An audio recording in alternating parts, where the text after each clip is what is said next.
Okay, dear student, today we are going to study another lecture of solid state laser, which is tunable solid state laser. In this series, the first tunable solid state laser consists of Alexandrite laser. First of all, we will explain why it is called a tunable solid state laser. What does it mean by tunable? तो इससे मुराद ये है कि जिस तरह हम tuning of radio set और tuning of television set में मुख्तलिफ चैनल्स की जब ट्यूनिंग करते हैं तो हमारे पास एक ग्रुप ऑफ वेवलेंथ जो है टेलीविज़न के अंदर जो रिसीवर सर्किट है वो रिसीव करता है तो डिफरेंट चैनल ट्यून अप होते हैं जैसे पीटीवी न्यूज़ है, जियो सुपर्स है, ARY है, हम टीवी है, 10 स्पोर्ट्स है, इसी तरह पीटीवी वर्ल्ड है। तो हर चैनल की अपनी एक पर्टिकुलर वेवलेंथ फ्रीक्वेंसी और एनर्जी होती है जिसको टेलीविजन सेट के अंदर रिसीवर सर्किट जो कि एलसी सर्किट होता है वो रिसीव करता है और रेजोनेंस कंडीशन के तहत हमारा ऑडियो वीडियो डेटा जो है वो ट्यून अप होने के बाद हमें साउंड सिग्नल और पिक्चर जो है ना वो दोनों ऑडियो वीडियो की फॉर्म में मिलती हैं तो उसमें एक different band of different wavelengths आ रही होती हैं जिनको रिसीवर सेट जो है वो एब्जॉर्ब करता है तो उसे हम कहते हैं ट्यूनिंग ऑफ रेडियो सेट तो tunable solid state laser it is an important group of solid state laser which produce output over a range of wavelength. These lasers are tunable over a range and are therefore very popular. The tunability arises because of the existence of cluster of vibrationally excited terminal levels near the ground state. Therefore, these lasers are known as vibranic laser. Yeah, you can say these tunable solid state laser are also called vibranic lasers.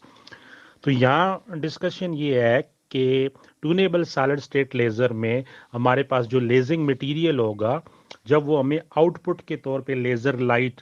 Gain profile के तौर पे देगा तो वो एक fixed wavelength single frequency या energy नहीं होगी बल्कि वो आउटपुट सिग्नल हमारे pass band of different wavelengths होंगी और ये band of different wavelength output के तौर पे एज ए गेन प्रोफाइल हमें क्यों मिली हैं किस वजह से मिली हैं due to existence of vibrationally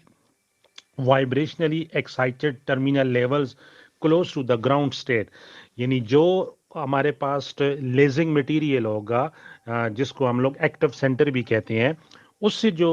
उसके जो एनर्जी लेवल्स होंगे ग्राउंड स्टेट और हायर एक्साइटेड स्टेट वहाँ सिंगल एनर्जी स्टेट्स नहीं होगी बल्कि there exist A band of different energy state different bands होंगे वहाँ पर तो डिफरेंट बैंड्स की वजह से उन बैंड्स के अंदर वाइब्रेशनल एनर्जी स्टेट्स होंगी सब एनर्जी स्टेट्स जो हैं वाइब्रेशनली एटम वाइब्रेट कर रहे होंगे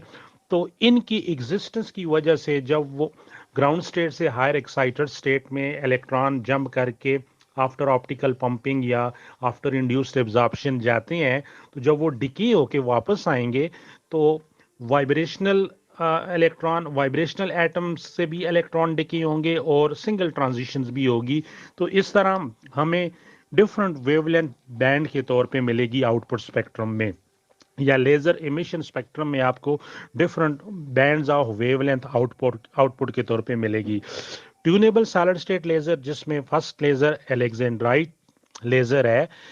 इसमें और जो पहले सॉलिड स्टेट लेजर जो हमने स्टडी किए हैं जैसे रूबी लेजर था या एंडियाग लेजर था in case of ruby laser उसमें जो हमारे पास क्रिस्टल था synthetic ruby crystal aluminium oxide इसके अंदर हमने डॉपिंग की थी क्रोमियम आयन की तो क्रोमियम की कंसंट्रेशन 0.05% ली जिसके 1 क्यूबिक मीटर वॉल्यूम में 1.6 और 10 पावर 25 क्रोमियम आयंस आए तो यहाँ क्रोमियम जो है एज ए एक्टिव सेंटर का काम कर रहा था और रूबी क्रिस्टल बजाते खुद होस्ट मटेरियल का काम कर रहा था यानी दे do not participate in lazing action इसी तरह एंडियाग लेजर में यट्रियम एल्युमिनियम गार्नेट जो है ये एज ए होस्ट मटेरियल का काम कर रहा था और इसके अंदर हमने डॉपिंग की थी न्यूडीमियम आयन की जिसकी एक पर्टिकुलर कंसंट्रेशन थी तो न्यूडीमियम आयन से जो है लेजर एक्शन प्रोड्यूस्ड हुआ था। तो यहाँ जो आज की डिस्कशन है एलेक्जेंड्राइट लेजर, तो एलेक्जेंड्राइट बेसिकली एक मिनरल है। तो ये जो मिनरल एलेक्जेंड्राइट जिसका केमिकल फार्मूला है बेरिलियम एल्युमिनियम ऑक्साइड, इसको के अंदर हम डॉपिंग करेंगे क्रोमियम आयन की अगेन। तो क्रोमियम की जो कंसंट्रेशन है 0.1%, जिसमें 3.5 इंटू 10^25 क्रोमियम आयंस पर क्यूबिक मीटर में अवेलेबल होंगे, यानी पर क्यूबिक मीटर स्पेस में 3 इंटू 10^25 क्रोमियम आयन आएंगे। अब आफ्टर डॉपिंग ये जो हमारे पास इसका एक्सपेरिमेंटल सेटअप है वो ये होगा कि एलेक्जेंड्राइड रॉड जो है इसकी लेंथ हम लेंगे 0.10 मीटर, और इसकी विड्थ जो है जो डायमीटर है वो 6 मिलीमीटर है, और इसके अंदर जो है क्रोमियम आयन की जो है वो डॉपिंग की गई है। तो chromium as a active centre का काम करेगा और एलेक्जेंड्राइड रॉड जो है एज ए क्रिस्टल होस्ट का काम करेगा। They do not participate in laser action.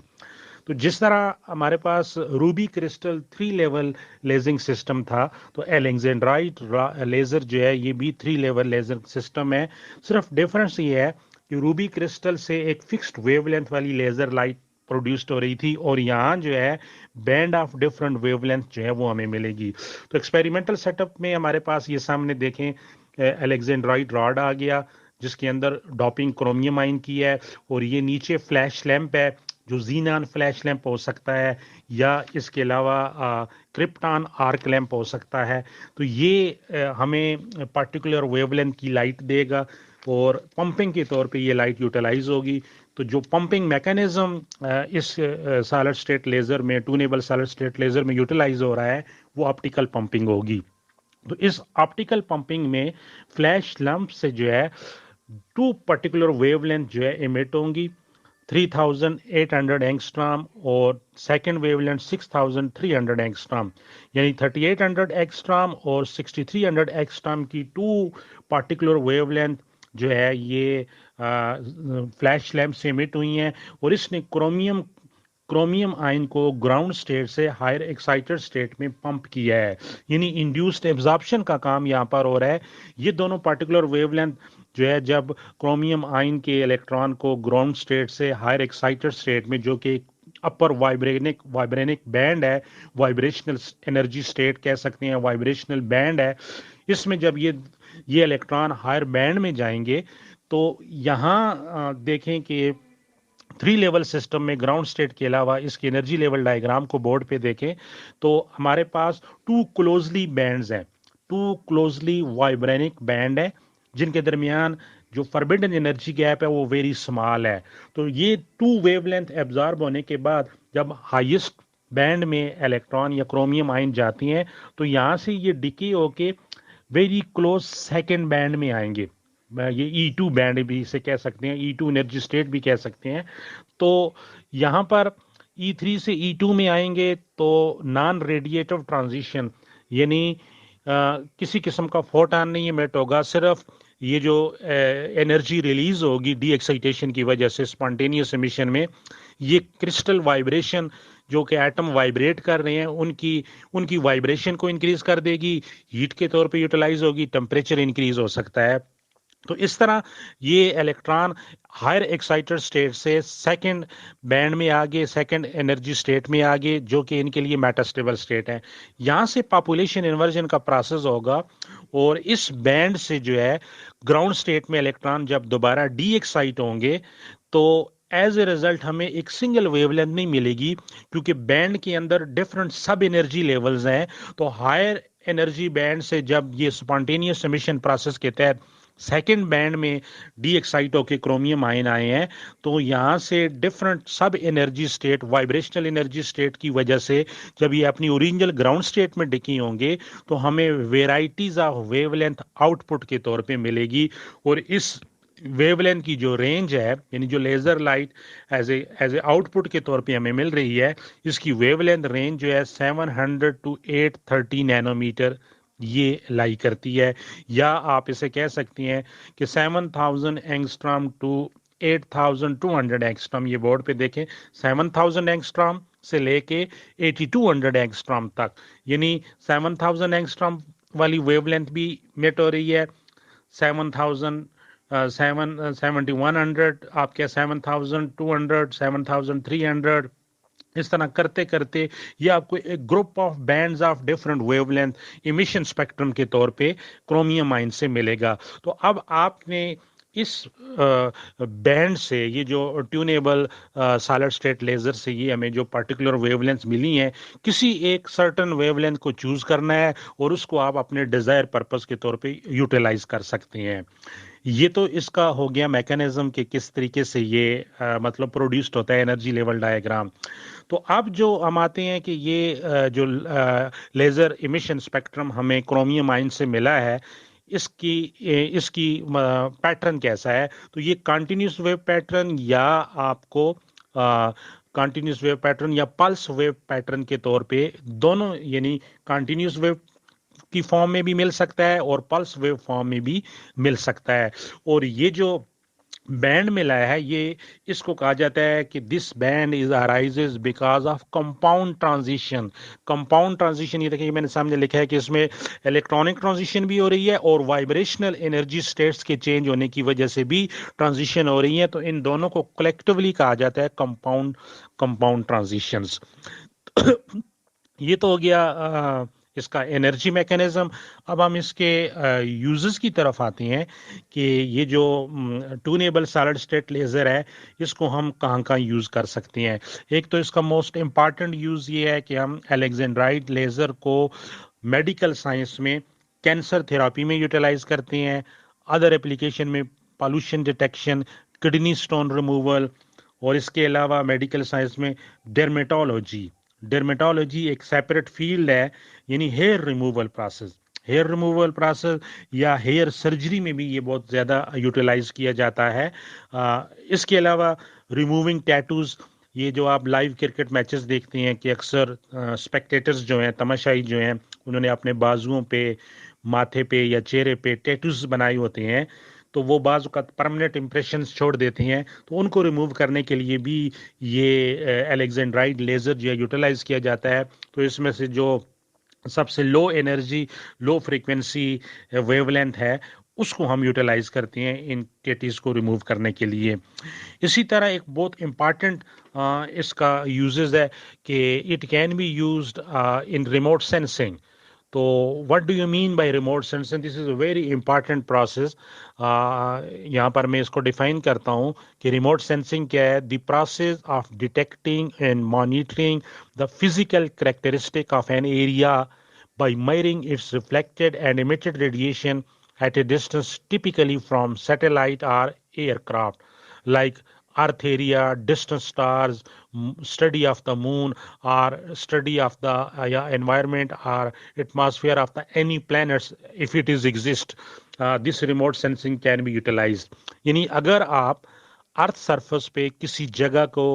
किसी पर्सन को, किसी पर्टिकुलर एरिया को लोकेट करना चाहती हैं, उसको स्टडी करना चाहती हैं, तो आप एयरक्राफ्ट से या सैटेलाइट से एक लेजर पल्स जो है उस particular area of the area on the earth surface आप सेंड करती हैं।